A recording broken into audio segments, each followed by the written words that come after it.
നമസ്കാരം, ജാഗ്രത ന്യൂസ് ലൈവിലേക്ക് സ്വാഗതം. സംസ്ഥാനത്ത് വലിയ തോതിലാണ് ഇപ്പോൾ ലഹരി മരുന്നിന്റെ ഉപയോഗവും വിൽപ്പനയും വ്യാപകമായി നടക്കുന്നത്. ഇന്ന് ചങ്ങനാശ്ശേരി റെയിൽവേ സ്റ്റേഷന് സമീപത്തു നിന്ന് 12.5 കിലോ കഞ്ചാവാണ് എക്സൈസ് സംഘം പിടികൂടിയത്.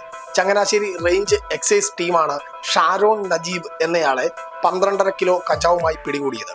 റെയിൽവേ സ്റ്റേഷനിൽ എത്തിയ ശേഷം ഇയാൾ പുറത്തേക്ക് ഇറങ്ങുന്നതിനിടെയാണ് ചങ്ങനാശ്ശേരി റേഞ്ച് ഇൻസ്പെക്ടർ TS പ്രമോദിന്റെ നേതൃത്വത്തിലുള്ള സംഘം ഇയാളെ കസ്റ്റഡിയിലെടുക്കുന്നത്.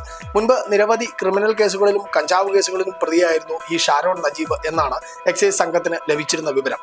ഇതേ തുടർന്ന് എക്സൈസ് കമ്മീഷണറുടെ നിർദ്ദേശപ്രകാരം ഇയാളെ ദിവസങ്ങളോളമായി എക്സൈസ് സംഘം നിരീക്ഷിച്ചു വരികയായിരുന്നു. ഇതിനിടെയാണ് അന്തർ സംസ്ഥാനത്തു നിന്നും ഇയാൾ ട്രെയിൻ മാർഗത്തിൽ കഞ്ചാവുമായി ചങ്ങനാശ്ശേരിയിലേക്ക് എത്തിയത്. തുടർന്ന് എക്സൈസ് സംഘം ഇയാളെ കസ്റ്റഡിയിലെടുക്കുകയായിരുന്നു. രാത്രി ചങ്ങനാശ്ശേരി റെയിൽവേ സ്റ്റേഷൻ പരിസരത്ത് എക്സൈസ് സംഘം പെട്രോളിംഗ് നടത്തുന്നതിനിടെയാണ് ഇയാൾ ട്രെയിനിൽ വന്നിറങ്ങി ബൈപ്പാസിലേക്ക് കയറിയത്.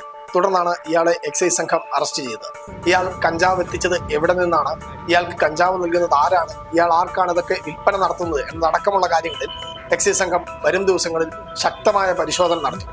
ഇയാളെ അറസ്റ്റ് ചെയ്തതിന് പിന്നാലെ കൂടുതൽ പ്രതികളെ കേന്ദ്രീകരിച്ചും എക്സൈസ് സംഘം അന്വേഷണം ആരംഭിച്ചിട്ടുണ്ട്. പ്രതിയെ ഇന്ന് കോടതിയിൽ ഹാജരാക്കി റിമാൻഡ് ചെയ്യും. കോട്ടയത്തു നിന്നും ടീം ജാഗ്രത.